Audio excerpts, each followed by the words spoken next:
2 Tawarikh 13, Raja Abia. Dalam tahun ke-18 zaman Raja Yerobeam menjadi raja lah Abia atas Yehuda. 3 tahun lamanya ia memerintah di Yerusalem. Nama ibunya ialah Mikaya, anak Uriel dan Gibea. Dan ada perang antara Abia dan Yerobeam. Abia memulai perang dengan pasukan pahlawan-pahlawan perang yang jumlahnya 400.000 orang pilihan. Sedangkan Yerobeam mengatur barisan perangnya melawan dia dengan 800.000 orang pilihan, pahlawan-pahlawan yang gagah perkasa.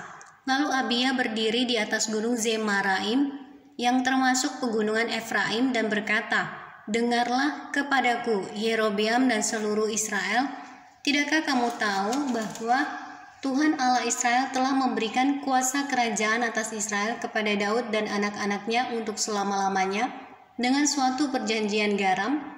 Tetapi Yerobeam bin Nebat hamba Salomo bin Daud telah bangkit memberontak melawan tuannya. Petualang-petualang orang-orang Dursila berhimpun padanya.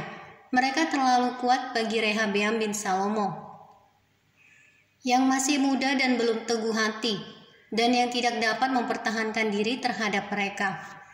Tentu kamu menyangka bahwa kamu dapat mempertahankan diri terhadap kerajaan Tuhan yang dipegang keturunan Daud. Karena jumlah kamu besar dan karena pada kamu ada anak lembu emas yang dibuat Yerobeam untuk kamu menjadi Allah. Bukankah kamu telah menyingkirkan imam-imam Tuhan, anak-anak Harun itu, dan orang-orang Lewi, lalu mengangkat imam-imam menurut kebiasaan bangsa-bangsa negeri-negeri lain? Sehingga setiap orang yang datang untuk ditahbiskan dengan seekor lembu jantan muda dan 7 ekor domba jantan dijadikan imam untuk sesuatu yang bukan Allah. Tetapi kami ini Tuhanlah Allah kami dan kami tidak meninggalkannya. Dan anak-anak Harunlah yang melayani Tuhan sebagai imam. Sedang orang Lewi menunaikan tugasnya, yakni setiap pagi dan setiap petang mereka membakar bagi Tuhan korban bakaran dan ukupan dari wangi-wangian, menyusun roti sajian di atas meja yang tahir, dan mengatur kandil emas dengan pelita-pelitanya untuk dinyalakan setiap petang. Karena kamilah yang memelihara kewajiban kami terhadap Tuhan Allah kami, tetapi kamulah yang meninggalkannya. Lihatlah pada pihak kami Allah yang memimpin, sedang imam-imamnya siap meniup tanda serangan terhadap kamu dengan nafiri isyarat-isyarat. Hai orang Israel, jangan kamu berperang melawan Tuhan Allah nenek moyangmu, karena kamu tidak akan beruntung." Tetapi Yerobeam mengirim suatu pasukan penghadang yang harus membuat gerakan keliling supaya sampai di belakang mereka, sehingga induk pasukannya berada di depan Yehuda dan pasukan-pasukan penghadang di belakang mereka. Ketika Yehuda menoleh ke belakang, lihatlah mereka harus menghadapi pertempuran dari depan dan dari belakang. Mereka berteriak kepada Tuhan, sedang para imam meniup nafiri, dan orang-orang Yehuda memekikkan pekik perang. Pada saat orang-orang Yehuda itu memekikkan pekik perang, Allah memukul kalah Yerobeam dan segenap orang Israel oleh Abia dan Yehuda.